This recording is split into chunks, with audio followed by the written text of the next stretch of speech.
The notification came 3 days before Easter. A simple text from my father, no greeting, no warmth. Just the message that had become familiar over the past decade. I wasn't welcome. I stared at my phone in my chambers, the mahogany desk reflecting the afternoon light filtering through the tall windows. Outside, Washington, D.C. bustled with its usual organized chaos. Inside, I felt the old familiar sting of dismissal, though by now it had dulled to a distant ache. My father had perfected the art of excluding me while making it sound reasonable. This time, the excuse was my cousin Sarah's new husband, Marcus Whitmore. A federal judge, Dad had emphasized in previous calls. Important. Connected. Someone whose presence elevated the family's standing. And my presence apparently would diminish it. I set the phone down and returned to the brief I'd been reviewing.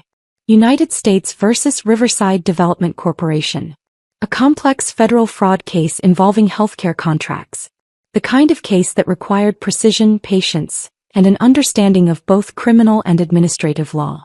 The kind of case I'd been appointed to handle because of my reputation for fairness and my expertise in federal contracting law. But my father didn't know that. None of my family did.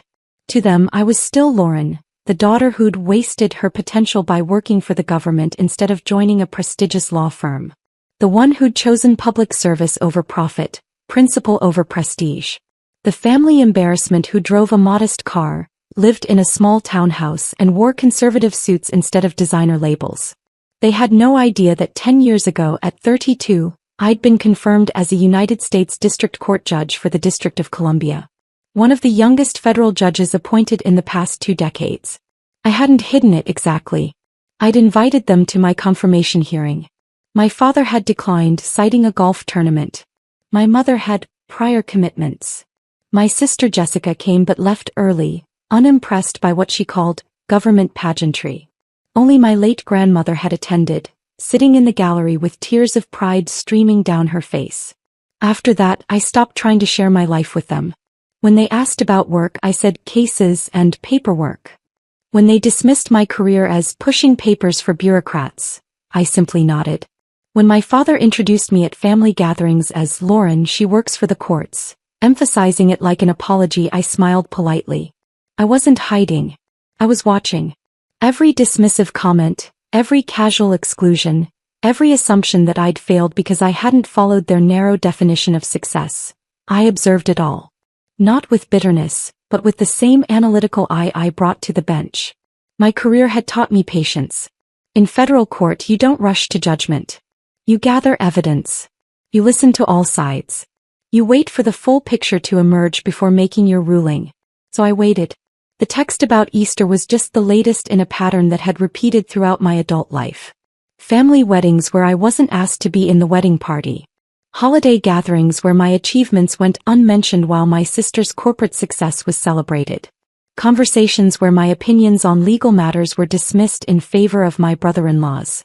He was a personal injury attorney whose largest case had been a slip-and-fall settlement.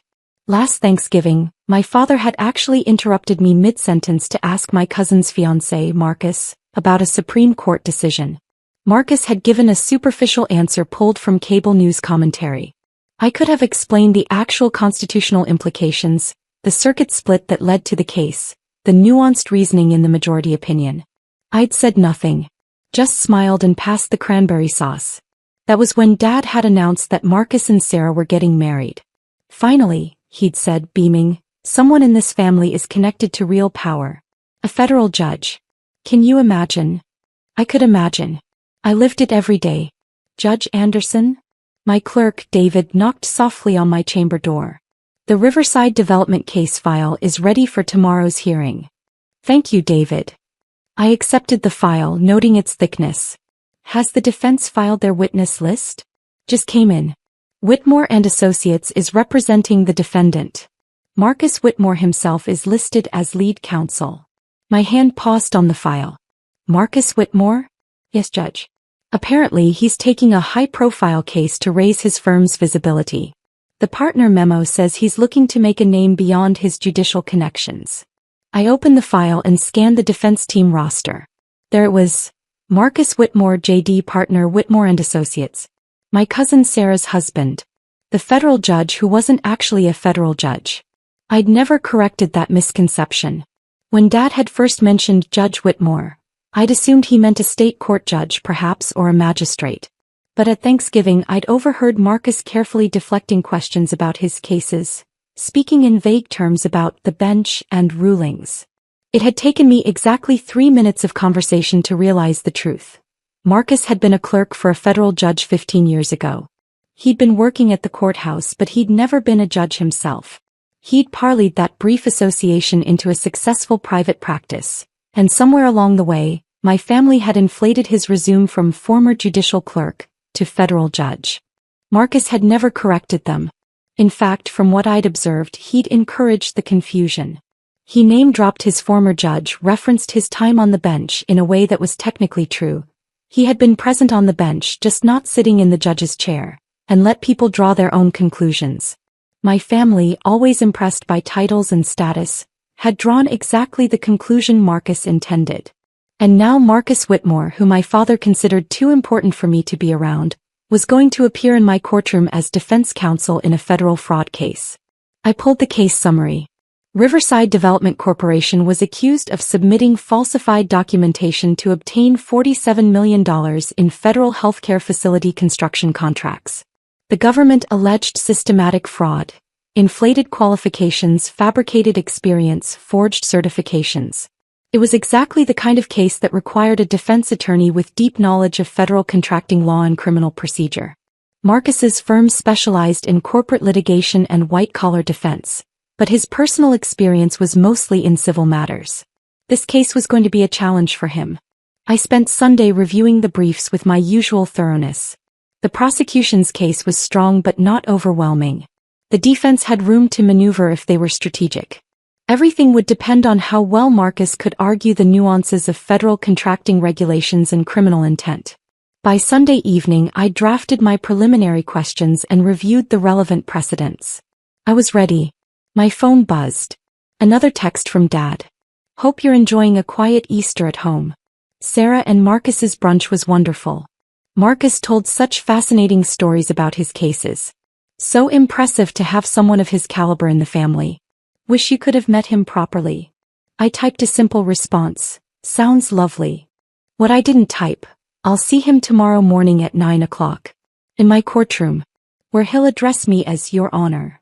Monday morning arrived with the crisp promise of spring. I drove to the courthouse in my standard vehicle, a practical sedan that my family had once mocked as so ordinary. I parked in my reserved space, marked Judge Anderson, and entered through the private judicial entrance. Security nodded respectfully. Good morning, Judge. Good morning, Tom. I took the judge's elevator to my chambers, changed into my robes and reviewed my calendar. United States versus Riverside Development Corporation was my first case. Scheduled for 9 a.m. A pretrial hearing on several defense motions to suppress evidence. At 8:55, David knocked. Courtroom is ready, Judge. Both parties are present. Thank you. I'll be right there. I gathered my notes, took a breath, and walked through the door that connected my chambers directly to the courtroom. All rise. The United States District Court for the District of Columbia is now in session, the Honorable Lauren Anderson presiding. I entered and took my seat at the bench, looking out over the courtroom with the practiced neutrality I'd perfected over a decade. The prosecution team sat at the left table, led by Assistant U.S. Attorney Rebecca Chin, someone I knew to be thorough and prepared. At the defense table sat 3 attorneys in expensive suits, and in the center Marcus Whitmore. Our eyes met. His face went absolutely pale. I watched the recognition hit him in stages.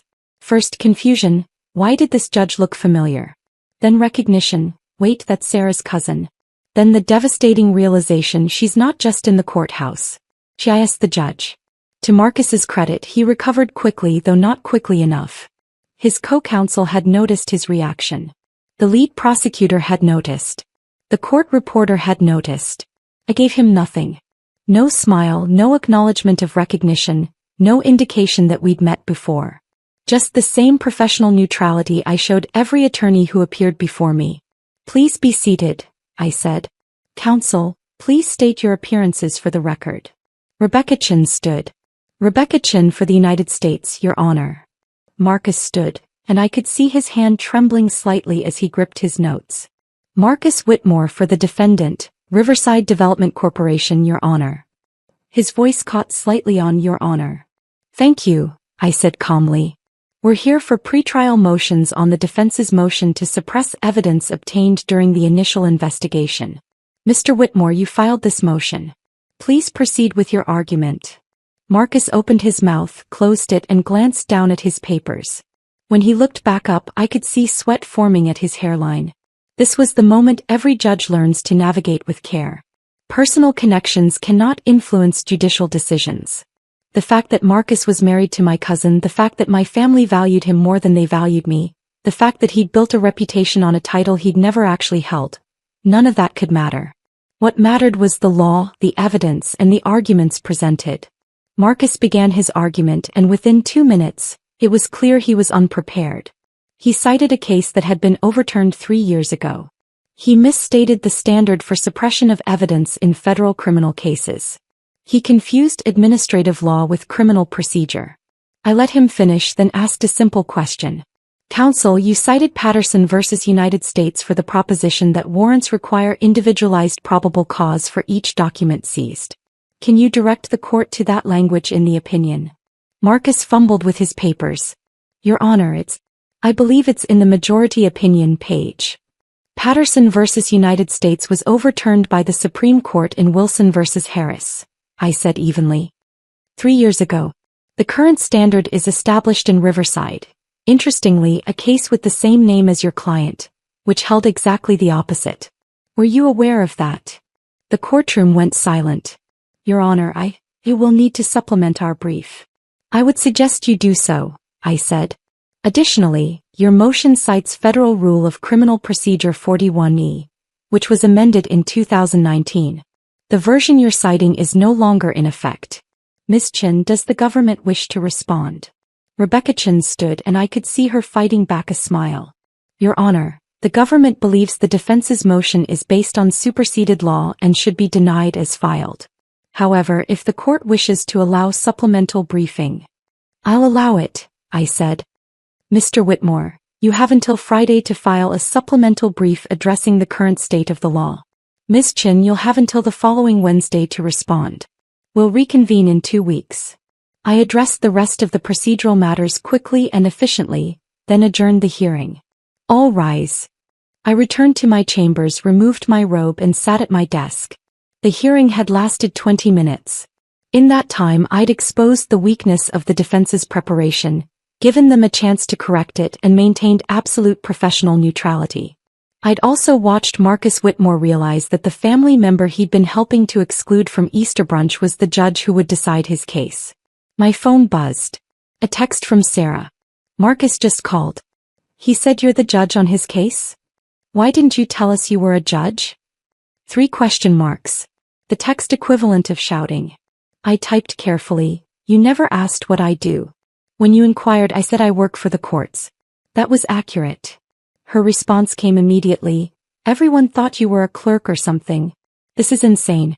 Marcus is freaking out. He says this is a conflict of interest. I called my judicial assistant. Janet, I need you to prepare the standard disclosure form for a potential conflict of interest. Defense counsel in the Riverside case is married to my cousin. I'm going to disclose the relationship and allow both parties to state whether they want me to recuse. Right away, Judge. Within an hour, both parties had been notified of the family connection. Rebecca Chen's office filed a response stating the government had no objection to me remaining on the case. Marcus's firm requested an emergency conference call. At 3 p.m. I convened the call with both parties on the line. Mr. Whitmore, I said, you've requested this conference to address the disclosed family relationship. Please state your position for the record. Marcus's voice was strained. Your Honor, given that you're related to my wife and given that my family relationship with you is complicated, we believe there's an appearance of impropriety that warrants recusal. Please elaborate on what you mean by complicated, Mr. Whitmore. There was a long pause. What could he say? That my family excluded me from gatherings? That they considered me inferior? That he'd been held up as the success story while I was the cautionary tale? Your Honor, there's been limited contact between you and my wife's family. We're concerned about potential bias. I see. Ms. Chin, does the government have a position? Your Honor, the government notes that Judge Anderson has an impeccable reputation for fairness and impartiality. We have complete confidence in the court's ability to decide this case on its merits. We oppose recusal. Mr. Whitmore, I'm going to be very clear, I said. I have presided over hundreds of cases in this court. I have never allowed personal relationships to influence my judicial decisions, and I will not start now. The fact that you are married to my cousin is irrelevant to how I will rule on the legal issues in this case. However, if you genuinely believe I cannot be impartial, you have the right to request that I recuse myself. But I want you to understand that if I recuse, this case will be randomly reassigned to another judge in this district. You will not get to choose who hears your case. Do you wish to formally move for my recusal? Another long pause. Marcus knew what I knew. The other judges in the district were just as qualified and just as demanding. Some were more prosecution-friendly than I was. Some were known for being exceptionally hard on attorneys who came to court unprepared. I was actually one of the more balanced judges he could have drawn. Your Honor, Marcus finally said, we'll withdraw the request for recusal. Noted for the record. This conference is concluded. Both parties will comply with the briefing schedule I established this morning. And Mr. Whitmore, I expect your supplemental brief to cite current, applicable law. Yes, Your Honor. I ended the call and sat back in my chair. My phone was exploding with texts from family members. My mother. My sister Jessica. Even my father. I ignored them all and finished reviewing the rest of my cases for the week. That evening my father called. I let it go to voicemail, then listened to the message. Lauren, this is your father. We need to talk about this situation with Marcus. He's extremely upset. You should have disclosed that you were a judge when you met him at Thanksgiving. This is very inappropriate. You're creating problems for the family. Call me back immediately. I deleted the message. Tuesday morning my mother called. I answered. Lauren Marie Anderson, what is going on? Hello, Mother. I'm well, thank you for asking. Don't be flippant. Marcus says you're a federal judge. Since when? Since my confirmation 10 years ago. You were invited to the ceremony. Wait. That government thing? I thought you were being sworn in as a clerk or something. A United States District Court judge, Mother. I sent you the formal announcement. It listed my title. Well, we didn't realize. That's not the point. The point is you're creating a conflict for Marcus. He's trying to make a name for himself and now you're presiding over his case? It looks like you're trying to sabotage him. I took a breath, maintaining the calm I'd learned to cultivate in the courtroom. Mother, Marcus is free to request that I recuse myself. I've already given him that option. He declined. Because the other judges might be worse. You need to recuse yourself anyway. Show some family loyalty. Family loyalty, I repeated softly. Like the family loyalty that excluded me from Easter brunch because my presence would be awkward around Marcus? Silence. Lauren, that was, your father thought. Mother, I have to go. I have oral arguments in 30 minutes.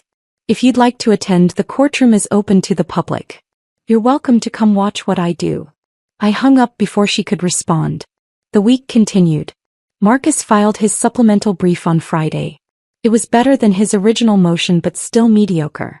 He'd cited the correct cases this time, but his analysis was superficial. Rebecca Chen's response brief was sharp, thorough, and devastating. When we reconvened for the hearing, Marcus looked like he hadn't slept.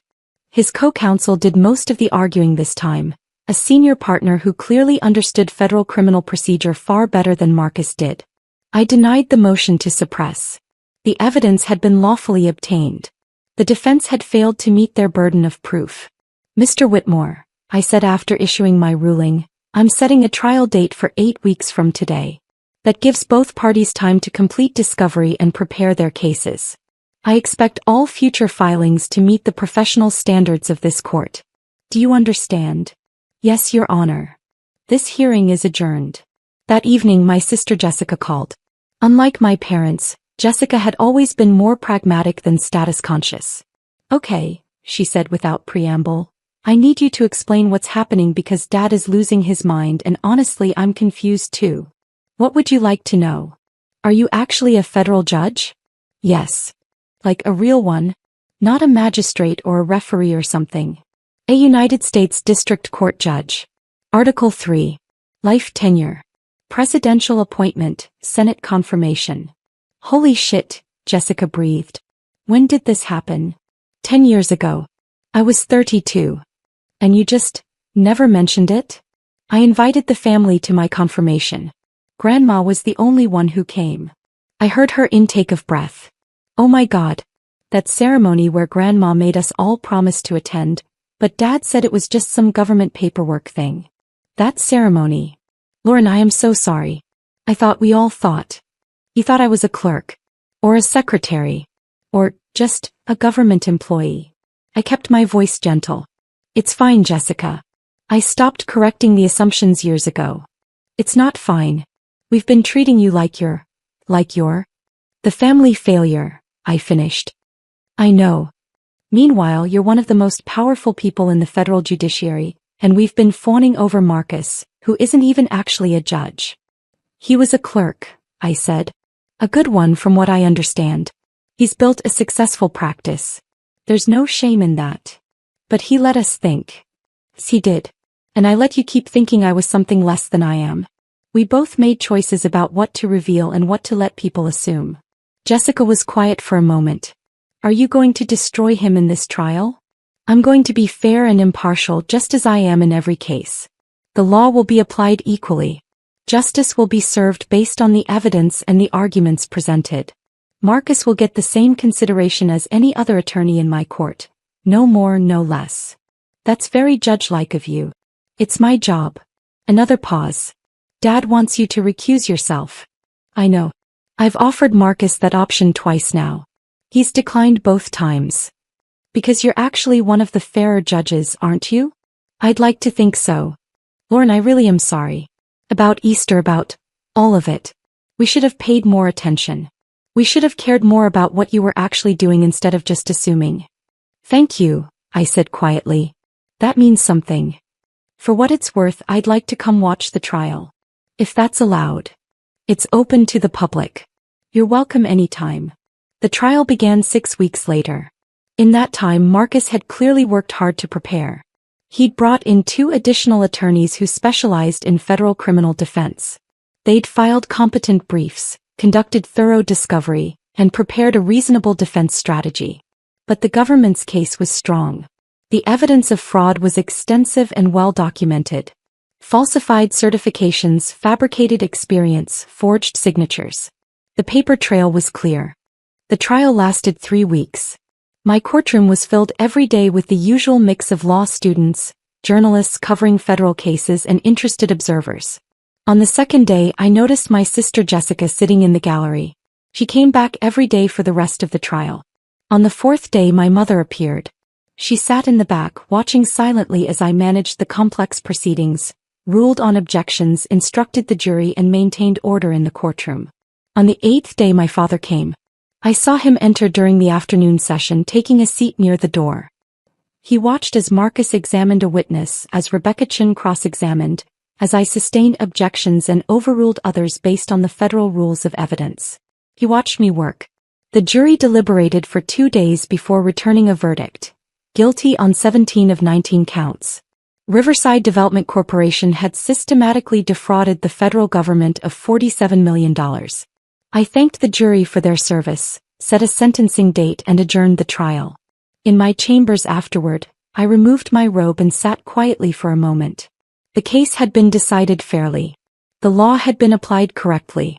Justice had been served. Marcus had represented his client competently, but the evidence had been overwhelming.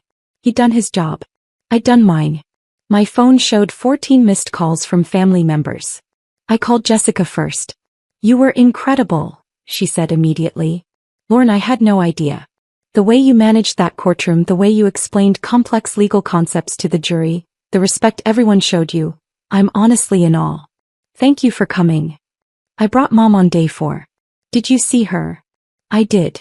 She cried afterward. Not in court but in the car. She said she finally understood what Grandma had been trying to tell us. My throat tightened. Grandma knew. She tried to tell us. We didn't listen. Jessica paused. Dad came on day 8. I saw him. He hasn't said anything yet. I think he's processing. That's all right. He doesn't have to say anything. But the next morning my father called. I almost didn't answer, but something made me pick up. Lauren. His voice was rough. I watched the trial. The end of it, anyway. Yes, I saw you there. I had no idea what you do. I mean, I knew you worked at the court, but I didn't understand what that meant. I didn't understand who you are. I waited. We excluded you from Easter because we thought Marcus was more important. More successful. More worthy of respect. He cleared his throat. I was wrong. We were all wrong. Dad. Let me finish. Please. You've been a federal judge for 10 years. One of the youngest ever appointed. You've presided over hundreds of cases. You literally hold the power to decide people's futures, to interpret the law, to deliver justice. And we thought you were filing papers. I do file a lot of papers, I said gently. That part was true. Lauren, I'm sorry. I'm sorry we didn't come to your confirmation. I'm sorry we didn't ask more about your work. I'm sorry we valued a title over actually knowing who you are and what you've accomplished. I'm sorry we missed 10 years of being proud of you. I felt tears prick my eyes. Thank you. Your mother and I would like to take you to dinner. To celebrate. To listen. To finally learn about your life. Would you be willing? I'd like that. And Lauren, Marcus asked me to tell you something. He said to tell you that you were the fairest judge he's ever practiced before, and if he ever has another federal case, he hopes he draws your court. I smiled. That's kind of him. He also said to tell you that he's sorry for letting us believe he was a judge. He said you could have embarrassed him in open court, called out the misrepresentation, made him look foolish. But you didn't. You just treated him like any other attorney and judged his work on its merits. That's my job. No, my father said quietly. That's who you are. And we should have known that all along. 2 weeks later I had dinner with my parents. Jessica came too, and to my surprise so did Marcus and Sarah. We sat in a private room at a restaurant near Capitol Hill. For the first time in a decade my family asked me questions about my work. What cases had been most challenging? What was the confirmation process like? What made me want to become a judge? I told them about my love for the law, my commitment to justice, my belief that the courts should be a place where everyone, rich or poor, powerful or powerless, receives equal treatment. Marcus listened quietly, then said, I owe you an apology, Lauren. I let your family believe I was a federal judge when I was only a former clerk. I was embarrassed to correct them, and then it seemed too late. But watching you work, seeing what an actual federal judge does, the responsibility and the integrity it requires, I'm ashamed I let the confusion persist. You built a successful career, I said. That's nothing to be ashamed of. But I built part of it on a misrepresentation. You built yours on merit, on dedication, on excellence. There's a difference. Sarah took his hand. We both apologize. Marcus for the false impression, and me for not caring enough to learn what you actually do. I forgive you, I said simply. Both of you. My father raised his glass. To Lauren. To the daughter we failed to see clearly. To the judge who showed us what real success looks like.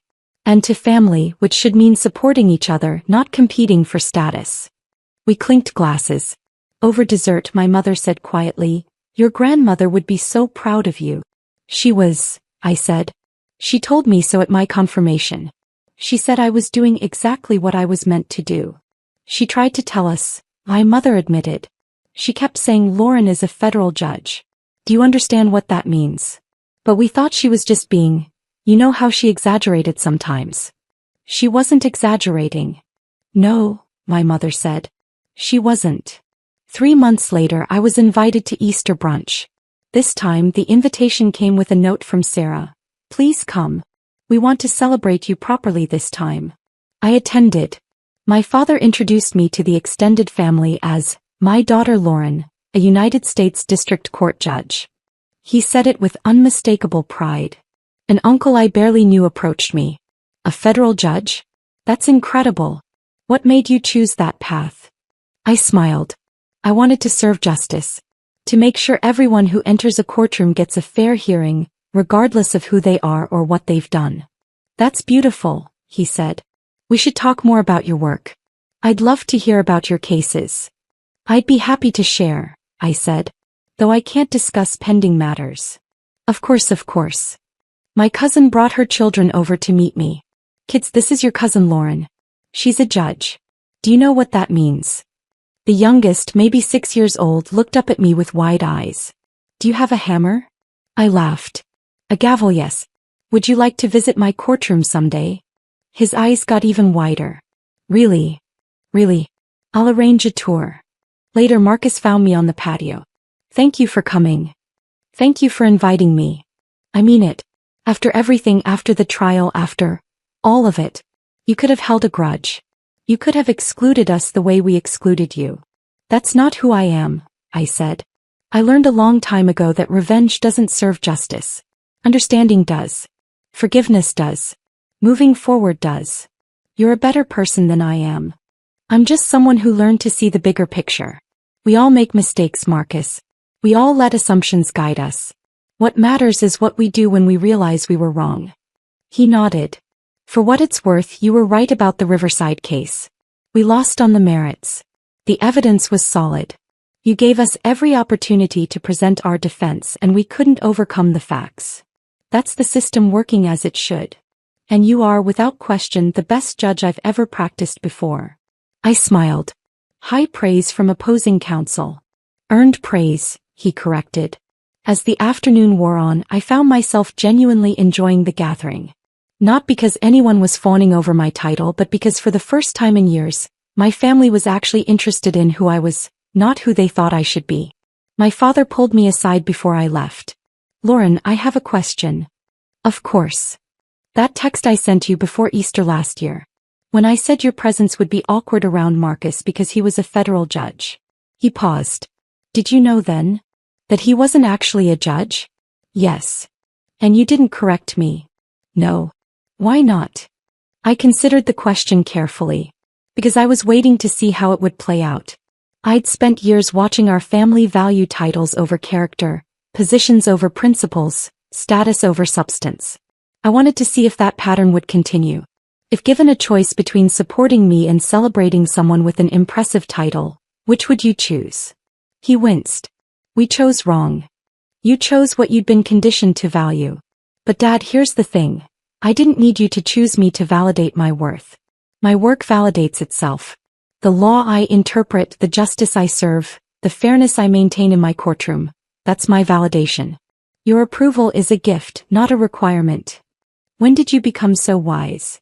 Probably around the same time I realized that being excluded from family gatherings didn't diminish my value. It just revealed where the family's priorities were. He pulled me into a hug. I'm so proud of you. I should have said that 10 years ago. I should have said it every day since. But I'm saying it now and I'll keep saying it for as long as I can. I believe you, I said. And Dad? That means something. I drove home that evening feeling lighter than I had in years. Not because my family finally recognized my success, but because I'd learned something important about myself in the process. I didn't need their recognition to know my worth. I'd built my career, my reputation, and my life on principle, not approval. I'd chosen the harder path, public service over private profit, integrity over image, and I'd done it without regret. The fact that they finally understood was simply the completion of a circle that had started with exclusion and ended with recognition. But I would have been fine either way. That's the thing about true success. It doesn't require an audience. It doesn't need validation. It simply exists, steady and certain like justice itself. Monday morning, I returned to my chambers, put on my robes, and prepared for another week of cases. Another week of interpreting the law, maintaining fairness, and serving justice. Another week of being exactly who I was always meant to be. And in Courtroom 4B of the United States District Court for the District of Columbia, under the seal that reads Equal Justice Under Law, I took my seat at the bench. All rise. Court is now in session. The end. 5 years later, I was nominated to the United States Court of Appeals for the D.C. Circuit. My family attended the confirmation hearing. All of them. My father testified as a character witness, speaking with tears in his eyes about the daughter he'd failed to see clearly for so many years. I was confirmed unanimously. At the celebration dinner, my niece, now 11 years old, Asked if she could intern in my chambers when she was older. I want to be a judge like you, she said. Someone who's fair and who doesn't care about what people think, just about what's right. I looked at her and smiled. Then that's exactly what you'll be. Because that's the real legacy. Not the title, not the position, not the recognition. But the example that fairness, integrity, and justice matter more than approval. And that success isn't about being seen by others. It's about seeing yourself clearly and choosing to be exactly who you're meant to be.